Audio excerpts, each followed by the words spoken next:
ചൈനയുടെ ആഭ്യന്തര വിഷയത്തിൽ ഇടപെടരുത്.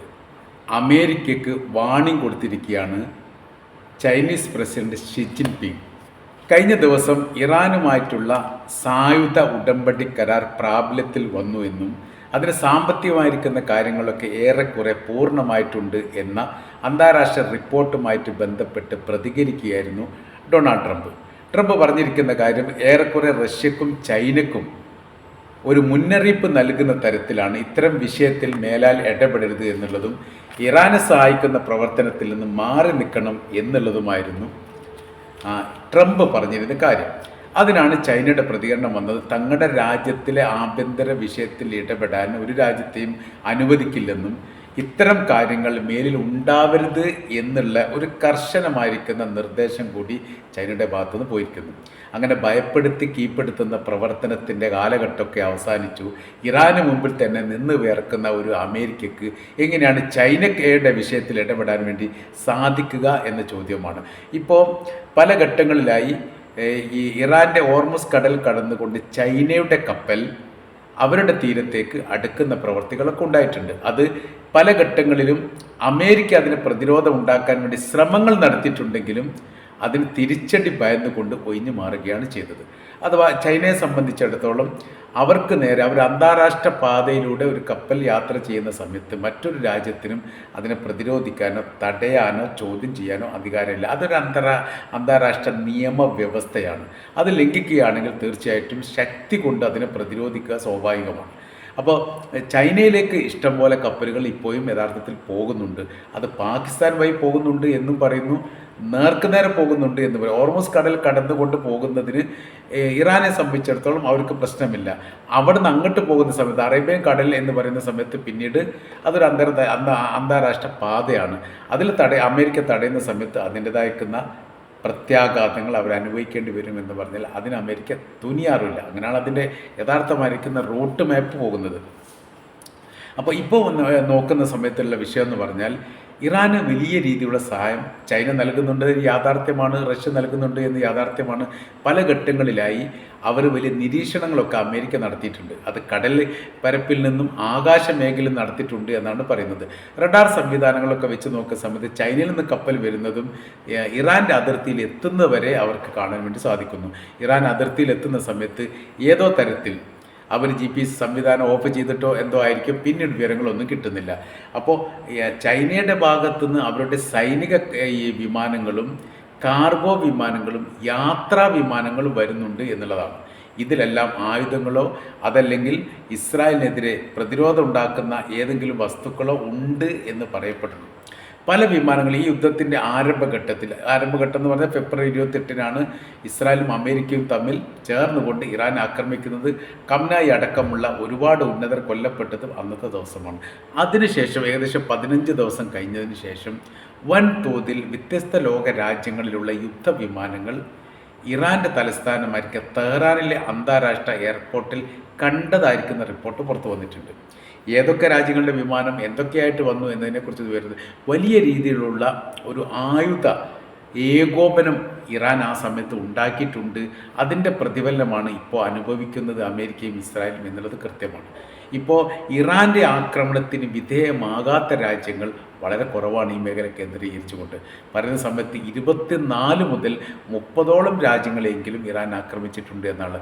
ചില റിപ്പോർട്ടിനകത്ത് അതിൽ കൂടുതൽ ഉണ്ടാവാൻ സാധ്യതയുണ്ട് എന്നുള്ളതാണ്.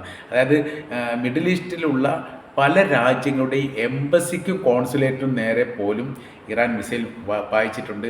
കാര്യം ഈ മേഖല ഇറാനെതിരെ നിൽക്കുന്ന രാജ്യങ്ങളെ മറ്റ് മേഖലയിൽ തങ്ങൾ ആക്രമിക്കും എന്നവർ മുന്നറിയിപ്പ് നൽകുകയും ചെയ്തിട്ടുണ്ട്. അപ്പോൾ ആ രൂപത്തിലും ആ രീതിയിലുള്ള ഇടപെടലുകൾ ഇറാൻ്റെ ഭാഗത്തുനിന്ന് ഉണ്ടാകുന്നുണ്ട്.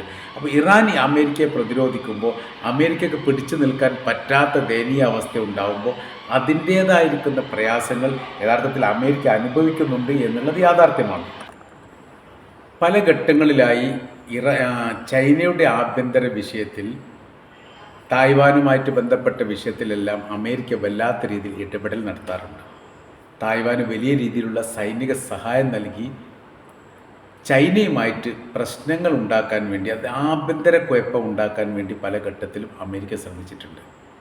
ഇതിനൊക്കെ ചൈന അവസരം നോക്കി നിൽക്കുകയാണ്, പാത്തു നിൽക്കുകയാണ് എന്ന് പറയാൻ വേണ്ടി പറ്റും.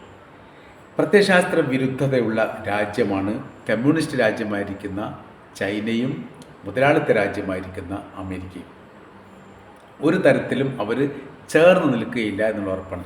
രണ്ടാം ലോക യുദ്ധത്തിൽ സംഗതി അമേരിക്കയോടൊപ്പം ആ യുദ്ധത്തിൽ ചൈനയും ഉണ്ടായതുകൊണ്ടാണ് അവരെന്ത് ചെയ്തത്, അവരിപ്പോൾ ഏറ്റവും വലിയ സൈനിക ശക്തിയായിട്ട് മാറാൻ വേണ്ടിയിട്ട് ചൈനയ്ക്ക് സാധിക്കുകയും ചെയ്തത്. അന്ന് ചൈനയുടെ കൈവശത്തിൽ ആണവായുധമില്ല, അമേരിക്കയുടെ കൈവശത്തിൽ മാത്രമേ ഉള്ളൂ, റഷ്യയുടെ കൈവശത്തിൽ പോലുമില്ല.